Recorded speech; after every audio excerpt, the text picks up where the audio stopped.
February 19th, 1945. The sea boils, not with waves but with fury. Amphibious tractors churn through the surf, their engines a guttural roar swallowed by the wind. Mount Kuribayashi looms ahead, the jagged tooth of volcanic rock, its slopes scarred like old shrapnel wounds.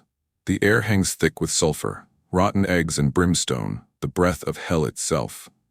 Marines huddle in the LVTs, faces smeared with grease paint and grit, eyes fixed on the shore that's less sand and more obsidian. Black, brittle, treacherous. It crunches under the treads like shattered glass. This is no beachhead for glory. Iwo Jima is a trap forged in the earth's fire. 5,000 miles from home, 21,000 Japanese defenders have burrowed into its veins. Tunnels snaking through pumice, pillboxes camouflaged as cliffs, caves wired with trip lines and hidden mortars. General Tadamichi Kuribayashi didn't build an island, he built a meat grinder. No banzai charges here, no suicidal waves crashing into American steel. Just patience, precision, death from the dark. The first shells from the USS Nevada scream overhead, slamming into the bluffs. Explosions bloom like black orchids, but the ground barely flinches. Dust rises in slow, choking clouds, volcanic ash that clings to skin like a second, suffocating layer. The Marines know the stories from Tarawa, from Saipan, islands that eat men alive. But this is different. Radar reports whispered of it on the voyage out. An atoll-turned fortress, wired for every angle. No open fields for tanks to roll, just craters, crevices, and kill zones where the enemy vanishes after every shot. The hull vibrates with the slosh of water against armor plate. 20 men packed tight, rifles cradled like reluctant lovers. Sweat beads on foreheads, despite the chill dawn. Private First Class Elias Harlan sits wedged against the ramp, his knees drawn up, the weight across his lap, pinning him like an anchor. 20 pounds of it. The Browning automatic rifle, BAR for short. A squad automatic weapon from another war, designed for the hedgerows of Normandy, not this jagged hell. Bipod legs folded, stock scarred from training falls, its 20-round magazine loaded with 30-06 slugs that could punch through a car door at 300 yards. Eli's hands rest on it lightly, fingers tracing the grooves in the walnut foregrip. He's not built like the ox-shouldered gunners back in boot camp, 5'10", wiry from years wrenching engines in his father's garage in rural Ohio. Quiet type, the kind who listens to pistons hum and knows when a bolt's about to shear. Back home, it was precision rifles on frosty mornings, sighting jackrabbits at dusk, the crack of a .22 echoing off cornstalks. Machinery was his language, clean lines, predictable failures, fixes you could feel in your palms. The BAR? It was a brute, too heavy for a sprint, too hot after a burst. Magazines that jammed if you looked at them wrong. Every Marine dreaded the draw, the pig that slowed you down, turned you into a target. Goddamn BAR, man, grunts Corporal Ruiz from the bench opposite, wiping salt spray from his M1 Garand. You lugged that beast all the way from Camp Pendleton, Eli? What's it weigh, 25 soaking wet? Eli doesn't look up. His voice is steady, low, like gravel under tires. 20.2 unloaded, loaded, closer to 24. The tractor lurches, men brace, laughter ripples, thin and forced, nerves fraying like old rope. 24 pounds of my ass, Ruiz shoots back, but there's no bite. Why they stick you with it? You volunteer or something? Eli's thumb brushes the safety lever, a habit from sleepless nights on the convoy. Volunteered? Hell, no one volunteers for the pig. But in the quiet hours, staring at the bulkhead, he'd puzzled it out. Back in Ohio, his old man fixed threshers that weighed twice as much, dragged them across fields by sheer mule-headed will. Tools ain't burdens, son, he'd say, grease-blackened hands cupping a spark plug. They're puzzles. Figure 'em, and they work for you. The BAR was no different. A finicky beast, sure, gas-operated, recoil that jarred your shoulder like a mule kick. But in its guts, a rhythm. Feed it right, and it sang. Didn't volunteer, Eli says finally, meeting Ruiz's eyes. Just understood it, I guess. The platoon sergeant, a grizzled staff sergeant named Kowalski, overhears from the front. Understood it? Kid, that thing's a widowmaker. Designed for fixed positions, prone, bipod down, pour lead like a hose. You try running with it, you'll be eating dirt before the first burst clears the chamber. Kowalski's right, by the book. FM 2315, the field manual, preached it like gospel. The BAR as a base of fire, anchoring the squad while the riflemen flanked. Not for mobile war, not for islands where the enemy fought from shadows 10 feet away. Marines had bitched about it since stateside, too outdated for the Pacific's close-quarters knife fight.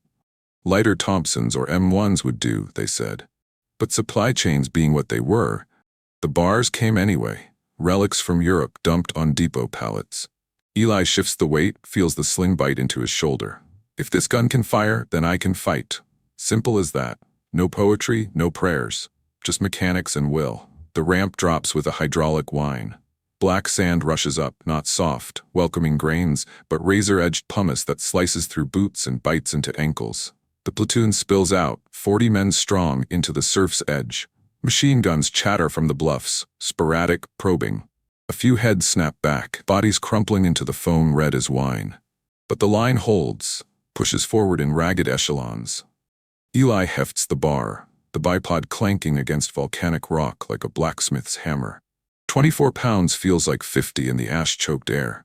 They advance inland, the beach sloping up into a shattered plain of dunes and craters. Kuribayashi dominates the skyline, its vents still steaming faintly, as if the island resents the intrusion. Japanese fire is surgical, snipers from clefts, mortars whispering in from reverse slopes. No horde, no frenzy, just attrition. Kuribayashi's doctrine, bleed them slow, let the tunnels swallow the dead. The platoon digs in near Airfield 1, a blasted stretch of coral and ash where Zero fighters once taxied. Shovels scrape against unyielding rock, entrenching tools bend like spoons. Eli sets up his gun, bipod legs splayed over a lip of obsidian, covering the draw to the east. The bar's barrel gleams dully in the climbing sun, heat shimmer warping the air above it. He wipes sweat from the bolt handle, checks the gas regulator, pinched tight, no leaks. Breathe easy, old girl. Hours bleed into a haze, patrols probe the flanks, return with tales of ghost trails, boot prints vanishing into fissures, booby-trapped paths rigged with grenades the size of pineapples. The enemy isn't coming at them. The island is the enemy. Tunnels honeycomb the subsurface, ventilated by hidden shafts, stocked with weeks of rice and ammo. Defenders emerge like termites, fire a clip, melt back. Marines train for open assaults, for the thunder of naval guns to soften the line. Here, the barrage did little but collapse entrances, sealing the rats deeper. Night falls early, a velvet shroud punched by flares. Sentries huddle over cigarettes, the sulfur tang mixing with cordite's bite. Eli takes the midnight watch, the bar cradled across his knees. The weight is a comfort now, a familiar ache. They built this place to break us, he thinks, scanning the moonlit crevices. Piece by piece, squad by squad. Whispers drift from the platoon foxhole. Ruiz griping about home, a girl in San Diego. Kowalski murmuring tactics over a field radio that's mostly static. 8th Marines took a shelling on the East Beach, the radio crackles. 50%. Push on regardless. Dawn breaks on the third day, February 21st, with a rumble from the sea. The platoon moves out at 600, tasked with clearing a spur off Hill 203, a pockmarked rise overlooking the central plain. Eli's squad leads, 10 men in loose file, riflemen fanned wide, grenadiers with their satchels. The bar swings at his hip, sling taut, a pendulum marking each step. Volcanic dust puffs underfoot, coating tongues with grit. The air hums with tension, heat building like a fever. They're halfway up the spur. A narrow defile flanked by jagged outcrops when it starts. No warning fanfare, just a whistle, high and keening like a tea kettle from hell. Mortars. Kuribayashi's hidden batteries, zeroed in from maps drawn in Tokyo basements. The first round detonates 20 yards left, a geyser of black earth and screaming shrapnel. Men dive, but the second catches the file dead on.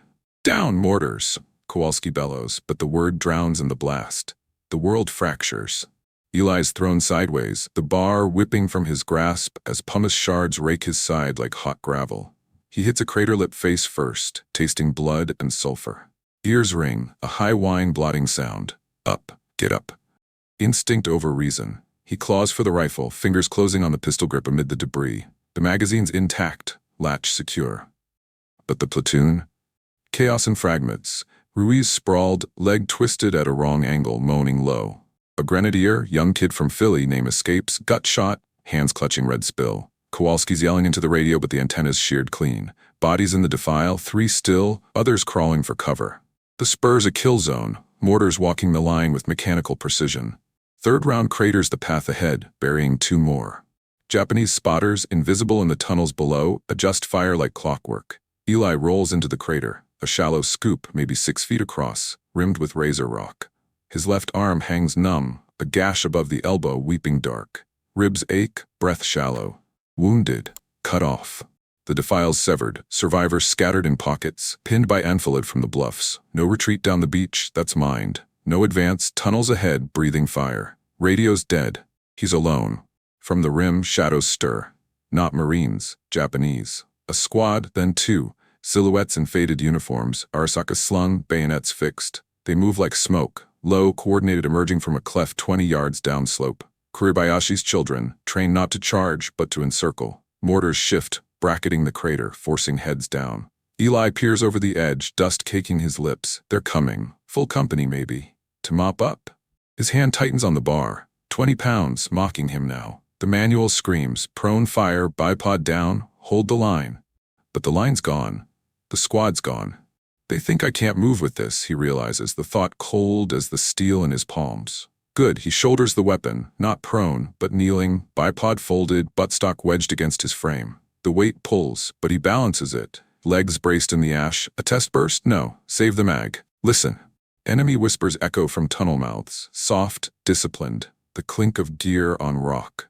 They're tightening the noose. Squads fanning to flanks, expecting a huddled defense. Expecting surrender or slaughter. Eli exhales slow, the barrel steady, despite the tremor in his wounded arm.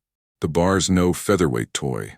It's a machine, waiting for rhythm. And in this upside-down war, where death rose from below, the rhythm was about to change. And for the first time, the Japanese would learn what happens when the impossible gun refuses to stay still. February 21st, 1945. The crater's a shallow grave, walls sheer as knife edges, bottom littered with shrapnel-flecked pumice. Sulfur air hangs stagnant, thick enough to chew, laced with the iron reek of fresh blood from Eli's gash. His left arm throbs, a dull hammer against bone, but he ignores it. Focuses on the breath. Steady in, steady out. The bar rests across his thighs, barrel warm from the sun's glare, bipod legs retracted like folded claws. 24 pounds. Not a burden now, a lever. From the defile below, the enemy advances. Not a rush, not a scream. Kuribayashi's ghosts move deliberate, low to the ground, Arasaka's at port arms. First squad, 8 men, khaki faded to dust, helmets rimmed with scrub for camo. They fan left, probing the crater's flank, bayonets glinting like accusations. Whispers in Japanese, clipped tactical, drift up. Midi-e. Advance. To the right, spotters in the bluffs adjust mortars, but the tubes fall silent for the mop-up. No need for shells when the kill's close. Eli risks a glance over the rim. 20 yards downslope, the lead man, a wiry sergeant, face scarred like cracked porcelain, signals halt. They crouch, eyes scanning for the huddled wounded. The white flag twitch. Doctrine expects it. Pinned Marines heads down, firing wild from cover. The bar? A static beast, per the manual. Prone, bipod planted, a fire hose for fixed lines. These defenders trained for that. Hug earth, wait out the storm, counter with grenades lobbed blind. They don't know, Eli thinks, the realization settling like oil on water. Not yet. His fingers flex on the pistol grip, thumb flicking the selector to semi, short bursts conserve the mag. The wounded arm protests as he rises to a crouch, knees grinding into rock. Pain sparks, but he channels it. Lean into the weight, let the sling distribute. Back home, hauling engines uphill, balance was everything. Here, same. The bar's heft isn't dead mass, it's stability. A counterweight against the island's tilt. The sergeant gestures. 2 men peel off right, skirting the crater's lip, grenades at the ready. Close enough now, 15 yards. Eli exhales, rises fluid from the crouch. Not prone, not static. Standing, bar shouldered like a rifle, hip high, the bipod dangling useless below. He steps left along the crater's curve, boots silent on ash, putting rock between him and the flankers. The move's instinct, hunting jackrabbits in stubble fields where stillness kills but motion lives. The lead squad freezes, eyes widen under helmet brims. Gaijin Okiagari, the American rises, but not to surrender, to fire. Eli squeezes the trigger. Not a spray. 3 rounds deliberate, the recoil a familiar kick against his frame. Crack, crack, crack. The bar bucks, muzzle flash blooming orange against black rock, brass spitting hot into the dust. The first burst catches the sergeant's center mass. Chest blossoms red, body folding like wet paper. He tumbles downslope, Arasaka clattering. The 2 beside him jerk. One winged in the shoulder, screaming short, the other dives left but too slow. Eli's sights track, second burst stitching his leg to hip. Bone shatters audible over the echo. 7 left. Panic ripples, not root, but fracture. These are no green conscripts. Kuribayashi's men, drilled in Saipan shadows, Palilu caves. But the manual didn't cover this. An automatic weapon moving, not anchored, pouring from a nest, advancing. The bars roar, deeper than an M1's pop, sustained like a chainsaw, fills the defile, volcanic walls amplifying it to thunder. They expected pops from foxholes, isolated cracks. Not this rolling growl, chasing them. The flankers hurl grenades, pineapple eggs arcing high. Eli drops to a knee, the blasts cratering the rim 5 feet left, shrapnel whispering past like angry wasps. Pumice dust clouds vision, sulfur choking deeper. He coughs, blood-flecked spit on his lips, but rises again, crouching now, sidestepping right. The weight pulls, shoulder screaming, but the motion reveals, the bar's mass damps sway. No wild hip-fire spray. Each step steadies the barrel, turns the brute into a walker's brace. Like plowing with a mule, he thinks, grim. Pull hard, it follows. From 50 yards downslope, a second squad emerges, 10 strong from a tunnel mouth yawning like a wound in the cliff. They see the first squad scattering. 3 down, 4 crawling for cover, 1 bayoneting air in futile charge. Confusion spreads, Jidoju, Ido Shide Iru. Automatic, moving. Their lieutenant, a thin officer with wire-rimmed glasses cracked from some prior scrap, signals reform, suppress, encircle. But the bar's already speaking. Eli advances 2 strides up the crater's slope, half exposed, the sun baking his back through sweat-soaked utilities. The sling bites deep, but he ignores it. Triggers a 4-round burst into the scattering first squad. 2 more drop, 1 headshot, helmet spinning off like a dropped pot, the other gut-punched, curling fetal. The survivors bolt for boulders, but the defile's narrow, funnel of death, no flank to take. "Harlan, that you?" A voice cracks from left, faint, ragged. Ruiz from the platoon scatter, wedged in a cleft 30 yards off, leg bound with a torn sleeve.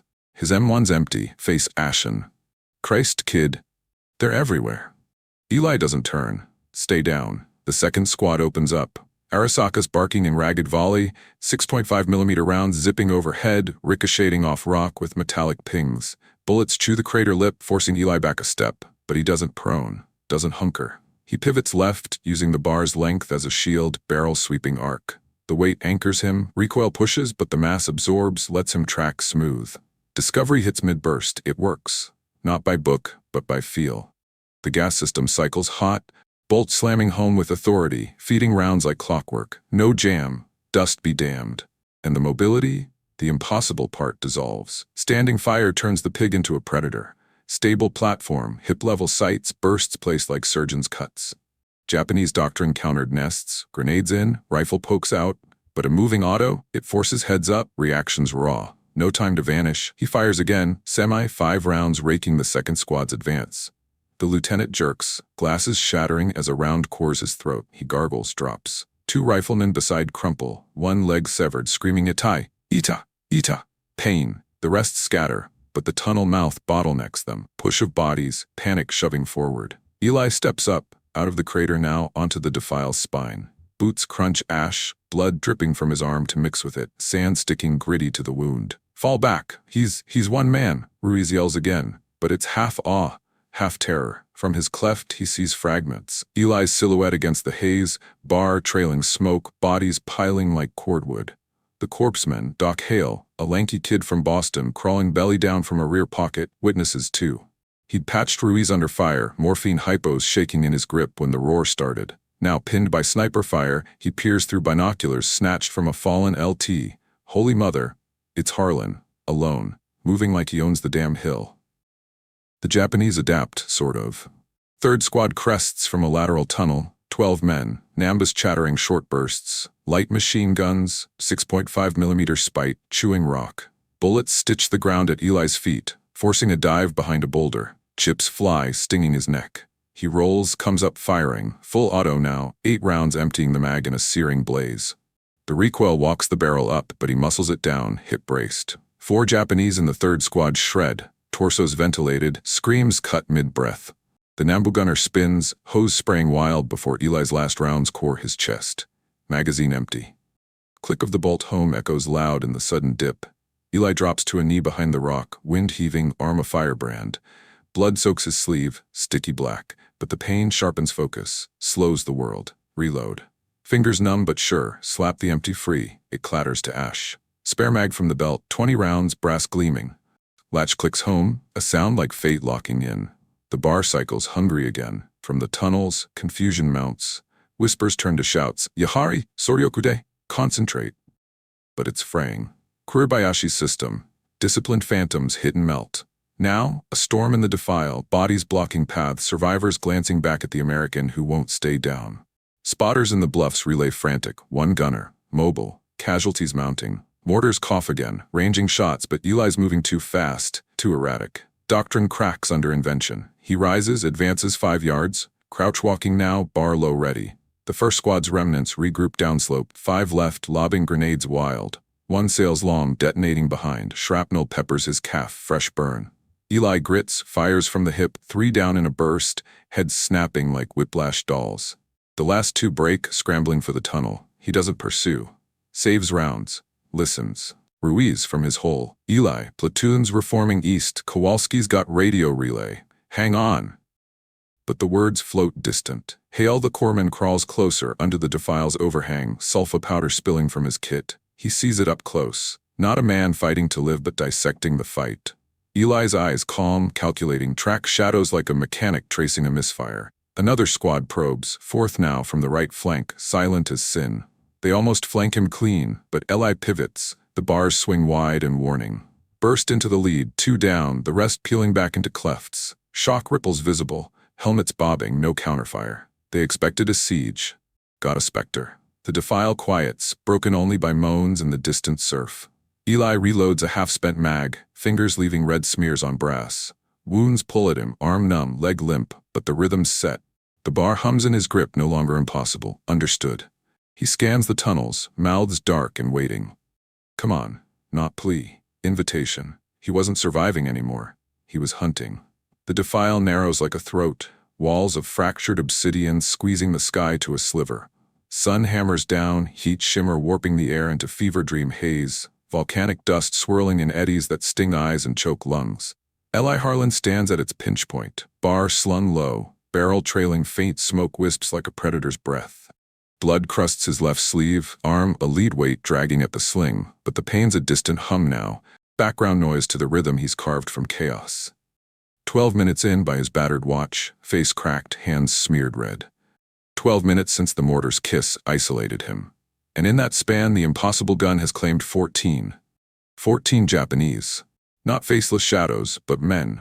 A sergeant's scarred snarl frozen mid-yell, a rifleman's glasses askew in death surprise, a gunner's fingers still curled on his Nambu's trigger.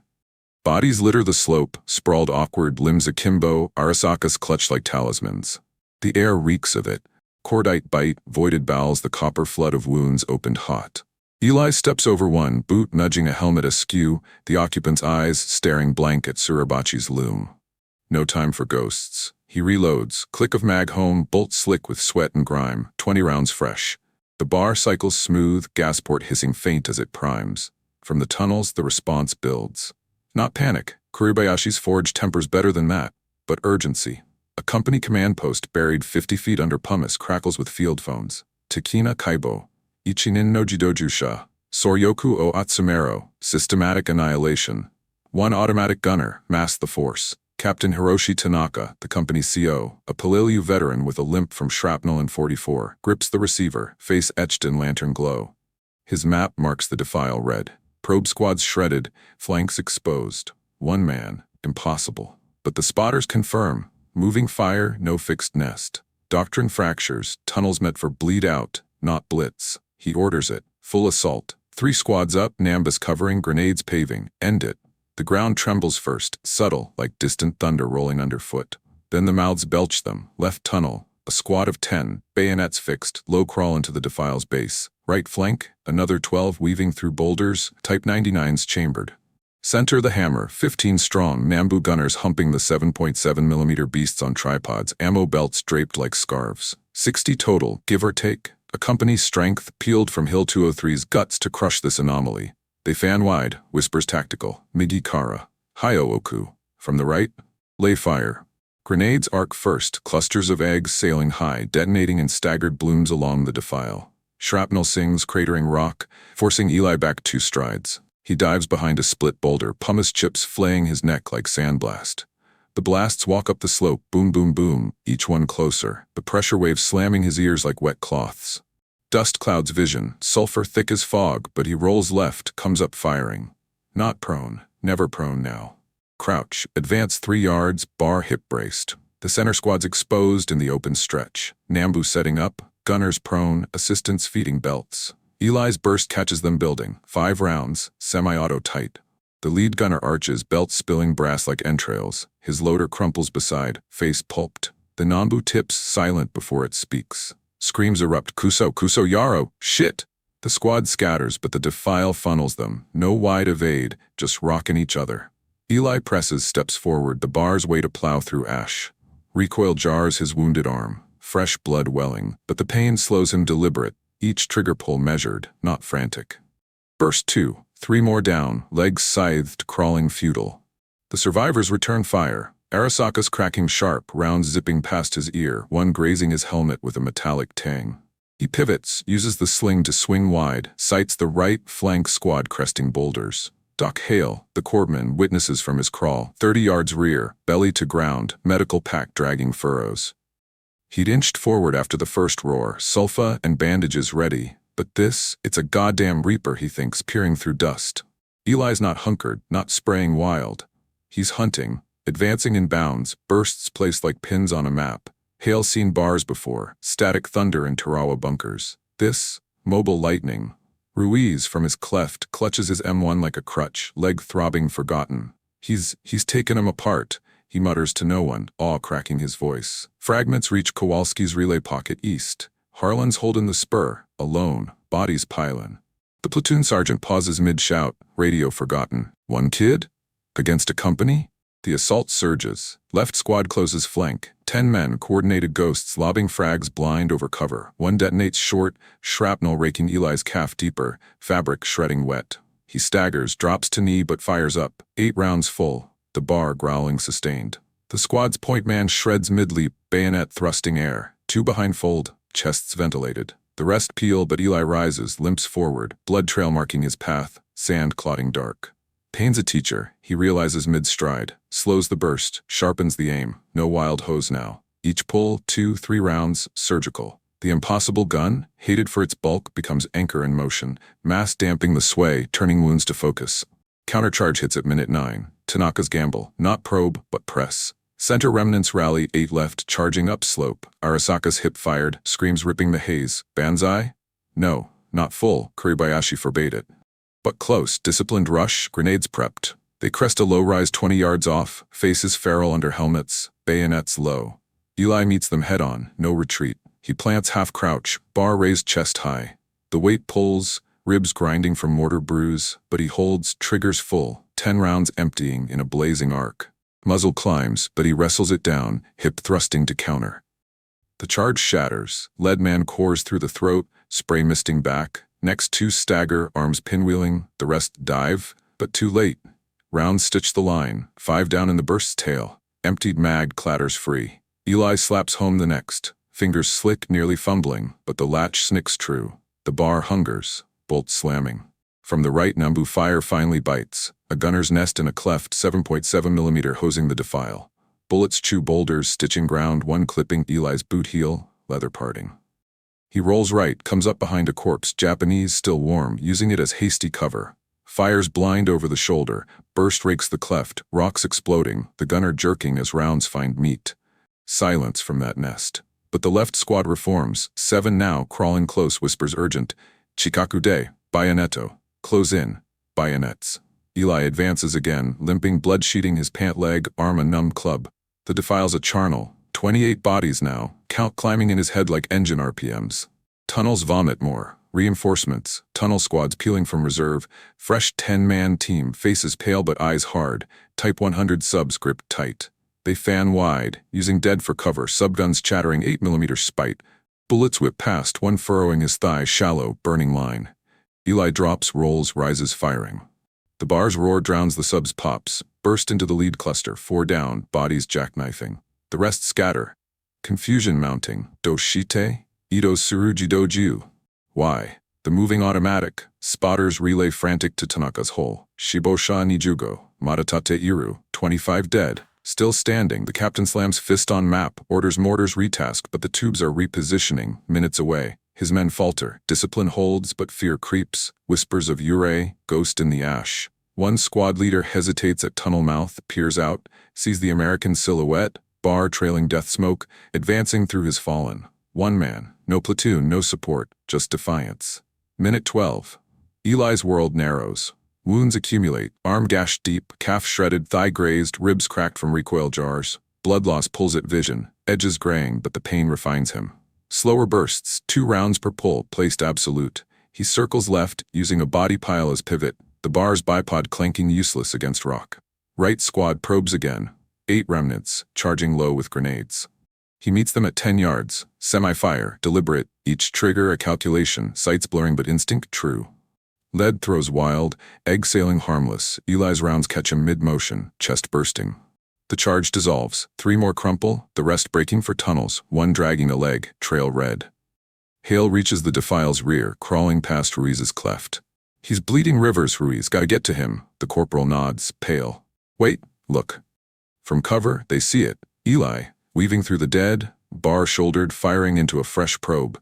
Tunnel squad emerging center, 12 strong, Nambu covering. Burst after burst, the gunner shreds first, then the rush. Bodies pile at the mouth, 6, 7, 8. The Nambu falls silent. Eli advances to the tunnel lip, peers in.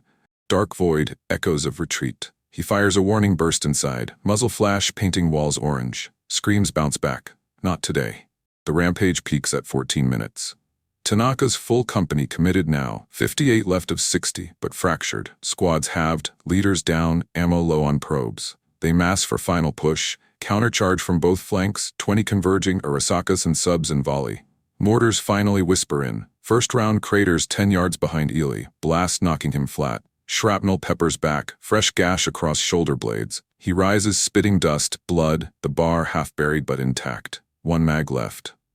Fingers find it, last full, 20 rounds, clicks home. The charge crests, bayonets glinting, yells ragged. Eli stands, not crouch. Full height, wounded frame silhouetted against haze. The bar rises, hip to shoulder in fluid defiance. He fires, not spray but storm. Controlled full, walking the arc left to right.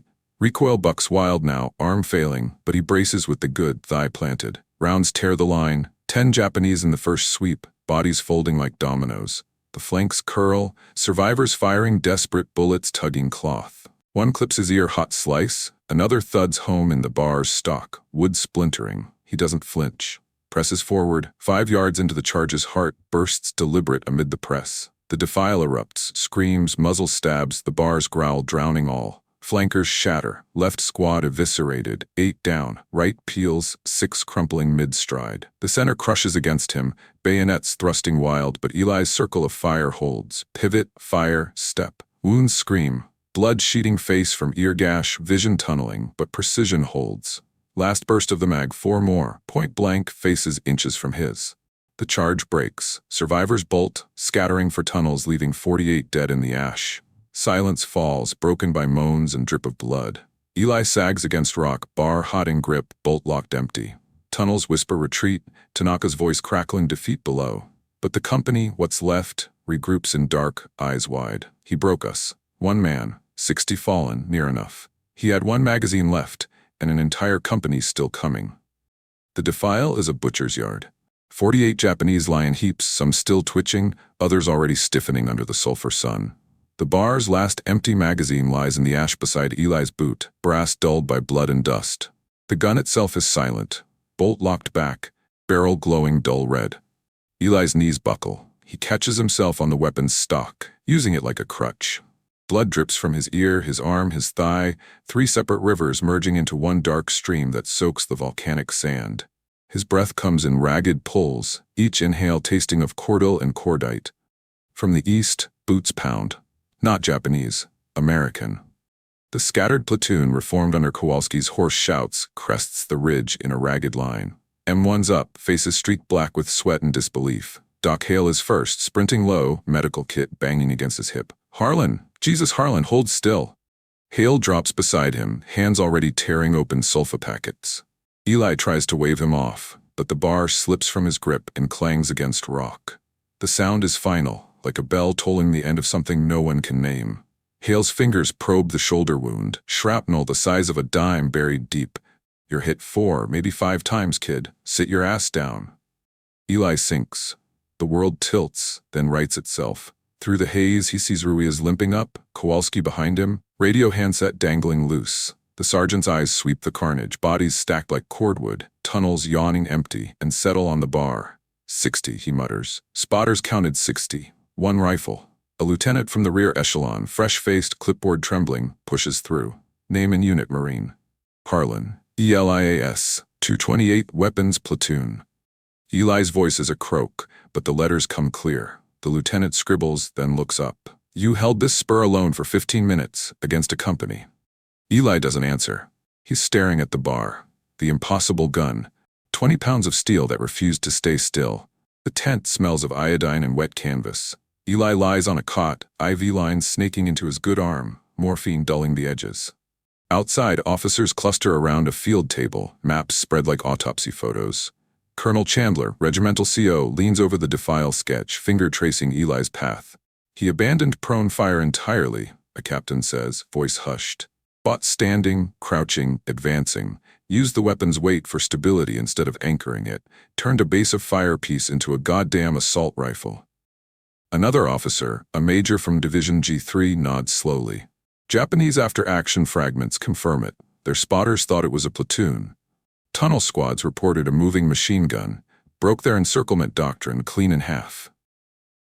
Chandler taps the bar schematic pinned to the tent wall. Manual says prone, bipod down, 200-round belts if you've got the crew. Harlan did it with 4 20-round mags and a bad arm. Rewrite the book, gentlemen. The island is quieter now. Suribachi fallen, the airfield secured. Marines move in columns, cautious still, but the tunnels are being sealed one by one. A training demo is set up on the reverse slope. A bar team, fresh from the beach, practices the Harlan method. No bipod, no prone, standing fire, hip-braced, short-controlled bursts while advancing. The instructor, a grizzled gunny, demonstrates the sling wrap, the forward lean, the way the weapon's mass becomes a gyroscope. Forget the book, he barks. The book didn't fight on Iwo. Harlan did. Recruits watch wide-eyed. One whispers to another, heard he took 60 with 4 mags, alone. The gunny overhears, spits, 60 confirmed, probably more they never found, and he was bleeding out the whole damn time. Eli sits propped against pillows, arm in a sling, ribs taped tight. A Navy nurse changes the dressing on his thigh. The wound is clean, angry red but closing. On the tray table, a folded newspaper, headlines screaming across the Pacific edition. 1 Marine, 1 rifle, 1 hill, Jap company annihilated. Below it a smaller box, Browning automatic rifle, obsolete, not on Hill 203. A visitor enters, Kowalski, hat in hand, medals freshly pinned. He sets a small wooden box on the bed. Inside, the bar's original stock splintered by the final Japanese bullet, sanded smooth and varnished. A brass plate is screwed to the butt. To PFC Elias Harlan, 2nd BN, 28th Marines for turning doctrine into dust, Iwo Jima, 21st Feb. 1945. Eli runs a thumb over the engraving. They kept the gun? Museum piece now, Kowalski says, but the method's in the new field manual. Page 1, Chapter 1, Mobile Automatic Fire in Close Terrain. They're calling it the Harlan drill. Eli looks out the porthole. Endless blue, no black sand in sight. Wasn't a drill, Sarge, was just not dying. Kowalski grins, the first real one in weeks. Same difference, kid. Golden light spills over cornrows. Eli, crutches under one arm, purple heart pinned crooked, leans against the garage door. His father, grease still under his nails, holds the splintered bar stock like a relic. 20 pounds, you said? The old man asks. 20.2, unloaded. His father chuckles, turns the wood in his hands. Tools ain't burdens, son. They're puzzles. Eli nods, eyes on the horizon where heat shimmers like Iwo's haze. Some weapons aren't impossible, he thinks. They're waiting for the right hands. The Harlan drill was taught to every Marine B-bar gunner from 1945 to 1950. It saw action in Korea, where moving fire broke human wave attacks. The bar, slated for replacement in 1944, was kept in service until 1957. One man, one hill, one refusal to fight by the enemy's rules. They said no one could lift it. They said no one could run with it. But on Hill 203, one Marine did, and an entire company never saw the first shot coming. Subscribe for more untold World War II brilliance.